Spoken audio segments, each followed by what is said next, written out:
तालीम भी लोगों ने दो तरीके से दी। एक लड़की वो है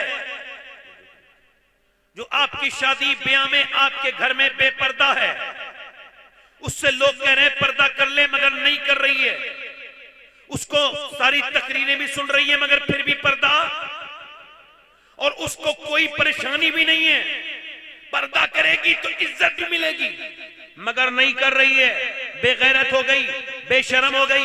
मगर एक लड़की वो है जो स्कूल में जा रही है, उससे मास्टर कह रहा है पर्दा उतारोगी, बुर्का उतारोगी तब इम्तिहान दोगी, वरना तुम एग्जाम में नहीं बैठ सकती। तो वो बिल्कुल अपना सर ऊपर करती है और कहती है तेरे ये दुनिया के इम्तिहान अपने पास रख, अगर मैंने आज बुर्का उतार दिया तो मैं अपने नबी के सामने क्या मुंह दिखाऊंगी। मुझे दुनिया का इम्तिहान पास नहीं करना है, आखिरत का इम्तिहान। नारे तकबीर, नारे रिसालत, नारे मसलके आला हजरत सैयद शवादिया साहब किबला सैयद आले रसूल, नारे तकबीर। इसका मतलब आप समझ रहे हो? इसका मतलब एक लड़की तो पर्दा उतारने के लिए तैयार नहीं और एक औरत पर्दा पहनने के लिए, और दोनों मुसलमान हैं। दोनों, आप समझ आ रही मेरी बात समझ आ रही है? दो लोग हैं, एक वो लड़की है जो पहनने के लिए तैयार, एक वो बेगैरत औरत है, बूढ़ी हो गई फिर भी मेकअप करके जाती है, बेगैरत बेशरम, अपने चेहरे को सुर्ख करके बेगैरत शैतान की हाथ की बनी हुई शैतान के हाथ में नाचने वाली बदबख्त औरत। और एक लड़की वो है जिसे एग्जाम छोड़ रही है, तकलीफें उठा रही है, परेशानी सह रही है, मगर बुर्का नहीं उतार रही। दोनों का फर्क क्या है? फर्क अगर मैं ठीक बयान कर सकूं तो आपसे दुआएं चाहता हूं और आपसे कोशिश करूंगे आप भी अपने घरों में ये बात लाएं। फर्क ये है कि अगर 6 साल की बच्ची थी, 7 साल की बच्ची के सर पे बाप ने दुपट्टा रख दिया, और जब दुपट्टा रखा बाप ने या माँ ने, जरा गौर करो, माँ मदीने शरीफ में एक बच्ची है और वो बच्ची है सैयदा खातून जन्नत की बेटी सैयदा ज़ैनब। वो कुरान पढ़ रही है, 6 साल की उम्र है। नबी ज़ादी ने पैगंबर की बेटी सैयदा फातिमा ने उसके सर पे दुपट्टा रखा, क्योंकि उसका कुरान पढ़ते दुपट्टा गिर गया। तो उस ज़ैनब ने पूछा अम्मी जान आपने मेरे सर पे दुपट्टा क्यों रखा? माँ ने कहा नाना नाराज हो जाते हैं उस बच्ची से जो सर पे दुपट्टा नहीं रखते। इतना कह के माँ तो चली गई, मगर मियाँ ये ज़ैनब रोने लगी। ये इतना रोई कि सैयदा फातिमा आके बोली अब तो तेरे सर पे दुपट्टा है मेरी ज़ैनब, अब क्यों रोती है? तो ज़ैनब और रो के बोली मेरे नाना से कह देना इस बार ज़ैनब को अपनी नवासी को माफ कर दे, अगली बार ज़ैनब अपनी गर्दन कटाएगी मगर सर पे से नाना के हुक्म से सर से दुपट्टा नहीं हटाएगी। करबला का मैदान में जब ज़ैनब के सर से दुपट्टा यजीदियों ने खींचा तो उसने अपने बालों से अपने सर को ढक लिया, अपने मुंह को ढक के अपने बाप अली की तरफ को चेहरा किया और कहा ऐ मेरे बाप अली मैं वही ज़ैनब हूँ। जब मैं चलती थी तो आप मेरे दोनों भाइयों से कहते थे ज़ैनब के पाँव के निशान मिटाते हुए जाओ, मैं नहीं चाहता कि मेरी बेटी का पाँव का निशान भी कोई देखे। और अब अपने नाना के चेहरे की तरफ देखती है, मदीने की तरफ, और कहती है नाना आज माफ कर देना, बचपन में अपनी माँ से वादा किया था कभी सर से दुपट्टा मगर अब इस जालिम ने छीन लिया है तो मेरे पास बस बाल है, बालों से आपकी ज़ैनब ने अपना सर ढक लिया। ऐ मेरे नाना मुझसे नाराज ना होना। अल्लाह अकबर। करबला से आवाज आई है कि वो जो सर पे दुपट्टा नहीं रख रही है उसके दिल में नबी की बेटियों की मोहब्बत निकल गई है, और वो जिसके सर पे दुपट्टा है जान देने के लिए तैयार है मगर नंगा सर करने के लिए तैयार नहीं। वो ज़ैनब की कनीज है, दुनिया में भी ज़ैनब की है, आखिरत में भी ज़ैनब है। जिंदाबाद जिंदाबाद। बेशक सवाल सैयद साहब ज़ैनब की है, वो करबला वालों को याद रखे भी है। क्या किसे याद किए हुए बोलो? उसे करबला वाले याद हैं, उसे ज़ैनब याद है। वो कहती है कि ज़ैनब ने नबी की बेटी नवासी ने नहीं उतारा तो मैं कैसे उतारूं? बोलो ये जो है ना, ये जो दुपट्टा उतार नहीं रही है इसकी मां नेक है। और वो जिसकी दुपट्टा पहन नहीं रही है उसकी माँ बेशर्म है, बेगैरत है।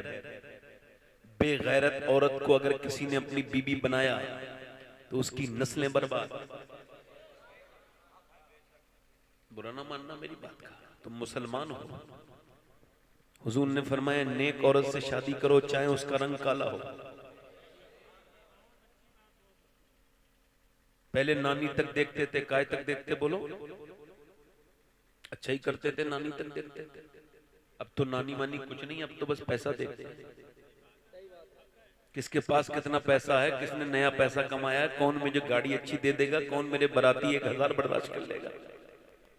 और फिर उसके बाद मियाँओं के पास तावीज़, मियाँ साहब क्या हुआ? का मेरी बहू मेरी खिदमत नहीं करती, मुझे भी बदतमीजी करती है, मेरी बीबी से भी करती है। तो कहने लगे हाजी जी इतने परेशान क्यों हो? एक बात बताओ, तुमने ही तो कहा था कार चाहिए, तो कार मिल गई, उससे खिदमत कराओ, उससे घूमो इधर उधर। क्योंकि लड़की के बाप ने जब कार दी थी ना, तो उसने अपनी बड़ी परेशानी देखी थी लड़की ने। उसका बाप रोता था और कहता था इस लड़की की वजह से मुझे अपनी जमीन बेचनी पड़ रही है, इस बेटी की वजह से। बेटी की आंखों में आंसू आए थे उस वक्त जब रात में उसके माँ बाप ये कहते थे हमें जमीन बेचनी पड़ रही है अपनी बेटी के लिए। तो तुमने जिसके बाप का दिल दुखाया, अब उससे इज्जत तो नहीं मिल सकती। अगर तुम बेटी बना के लाए होते तो खिदमत करती, तुम उसके साथ तिजारत की है, अब तुम अपनी कब्र में लेके जाना उस कार को जिसने तुमने लिया है। अरे तुझे क्या जरूरत थी? अगर तुझे अक्ल होती तो कोई शरीफ हाय हाय हाय वाह वाह वाह, जिंदाबाद जिंदाबाद। बेशक सवाल ये सारी बातें याद है।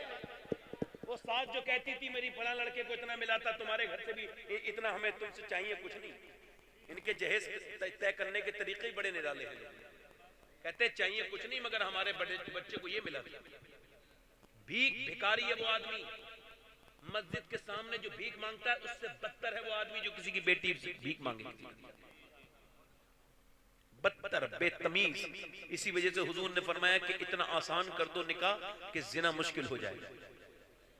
अब इतना आसान हो गया ये जिना कि निकाह मुश्किल कर दिया लोगों ने। इसी वजह से तो तवज्जो है मेरी बात पर? कौन कौन सी बात आपसे करूं, मगर कुछ बातें ये जरूरी हैं। हुजूर ने फरमाया नेक लड़की देखो। पहले लोग कहते थे नानी तक देखो, बिल्कुल ठीक कहते थे। नानी नेक होगी तो नवासी भी। इस्लाम कहता है बिल्कुल नानी तक देखो। इस्लाम कहता है नानी अगर देखनी है तो मक्का जाओ, मक्के से खदीजतुल कुबरा को देखो, वो नानी है। और अगर बेटी अगर उसकी माँ को देखना है तो जाओ मदीने में सैयदा फातिमा को देखो। नानी खदीजा है, माँ फातिमा है, तो बेटी ज़ैनब कुबरा है। हाँ हाँ हाँ वाह वाह वाह, जिंदाबाद जिंदाबाद। हाय हाय बेशक सवाल दिल लग रहा आप लोगों नहीं लग रहा? दिल से बोलो मेरी बात सही है। मैं जो बात कर रहा हूँ इसका मतलब बिल्कुल साफ है कि ये जो बेटियां इधर उधर जा रही हैं, मैं तो अपनी बेटियों से गुजारिश करता हूँ, अपनी बहनों से, ये जो बंबई की औरतों के पीछे तुम चली हो तो तुम्हारी नस्ल भी उन्हीं के पीछे चलेगी। और जो बेहयाई का दौर आप देख रहे हो इससे भी सख्त दौर आने वाला है। इस वजह से अपनी बेटियों बहनों को किसी भी तरीके से 5-6 साल की बच्ची के सर पे दुपट्टे रखो। कितने साल की? बस यही उम्र है बच्चे, बेटे की भी और बेटी की भी यही 2 उम्रें हैं। 10 साल के बाद समझाओगे तो नहीं समझेगी। और अगर 5 साल में तुमने प्यार से बाहर से लेके आए, अब्बा बेटी जब चिपटती है ना, बाप से बहुत प्यार करती है बेटियां। जब बेटी आई आपने उसको एक चादर ला के दी, मेरी बेटी ये ओढ़ना तुमको जरूरी है। बेटी पूछे अब्बा क्यों? हमारे नबी ने फरमाया है बेटी, हमारे नबी का फरमान है औरतों को पर्दे में रखा गया है।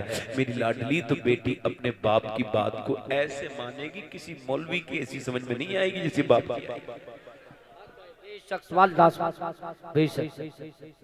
हम तो कुछ बातें आपसे कर सकते हैं जिससे आपकी बेटियों में मखदूम कायनात की मोहब्बत पैदा हो जाए। आप मेरी बात को समझ पा रहे हो? मैं जो कह रहा हूं मेरी बात आपके समझ में आ रही है? देखो एक साहब भाईजान हमारे जा रहे हैं, ये बगैर ये बताए जा रहे हैं कि हम कहाँ जा रहे हैं। हालांकि इनको मेरा हक था कि ये मुझे बता के जाते मैं वहां जा रहा हूं, है ना? मगर बड़े अच्छे इंसान है, मैं इनके लिए दुआ करता हूँ अल्लाह इन्हें और अच्छा इंसान बनाए। ये इतने अच्छे इंसान बने कि ये समझ जाएं कि बीच में से उठ के जाना ऐसे बेहतर बात नहीं है। अल्लाह इन्हें इतना अच्छा बनाए। वैसे तो बहुत अच्छे हैं, ये जब मिले तो इनके हाथ चूम लेना, बड़ी अच्छी काम किया है। दुरूद शरीफ पढ़ लीजिए। सलात व सलाम अलैहि रसूलुल्लाह सल्लल्लाहु अलैहि वसल्लम। अब मैं आपके सामने एक बात अर्ज कर रहा हूँ, आपका दिल लग रहा है, आपका दिल लग रहा है, दिल लग रहा है। अच्छा, बेटियों के अंदर जब हया आएगी तो उसकी बेटी के अंदर फिर बेटी, यही तो चैन है जो टूट गई हमारे यहाँ। अब औरतों को मियाओं के ताबीजों पे बड़ा भरोसा है। अल्लाह के कुरान को उन्होंने लपेट के, एक जगह मैं गया तो एक औरत बोली मेरे घर में बड़ा जादू है, ये है वो है, दुनिया भर की बातें। तो मैंने कहा अच्छा, ऐसी फला मियाँ का ताबीज़ है, उस दरगाह का ताबीज़ है, ये उस दरगाह का ताबीज़ है, ये उस दरगाह का ताबीज़ है। और सारे ताबीज़ों पे अच्छा वो लगा हुआ था इधर। जिसने भी जैसा ताबीज़ दिया मियाँ हमने सारे काम कर लिए, मगर हमारे घर का जादू ख़त्म नहीं हुआ, बरकत नहीं आई। मैं आगे बढ़ा, मैंने उनका कुरान जब उठाया तो उस पर धूल जमी हुई थी। मैंने उस कुरान को उठा के उसकी धूल साफ की और फिर मैं उसे सीने से लगा के रोने लगा। उस औरत ने कहा क्या हुआ, आप सैयद साहब रोते क्यों हो? मैंने कहा जो तेरे नबी ने दिया था उस पे तो धूल जम गई, और जो ये ढोंगी होंगी दे रहे हैं उससे इतनी मोहब्बत करेगी तो मेरी बेटी यही होगी, यही होगा जो तेरे साथ हो रहा है। याद रख, कुरान ऐसी किताब है कि जिसका देखना भी इबादत है, जिसका पढ़ना भी इबादत है। मेरे हुजूर फरमाते हैं कुरान ये शिफा है, अल्लाह खुद फरमाता है वनुनज़्ज़िलु मिनल कुरानि मा हुवा शिफाउन व रहमतुल लिल मुमिनीन। ये कुरान शिफा है मोमिनों के लिए, ये बदन की बीमारियों की भी शिफा है, ये रूह की बीमारियों की भी शिफा है, ये बेहयाई को भी दूर करता है।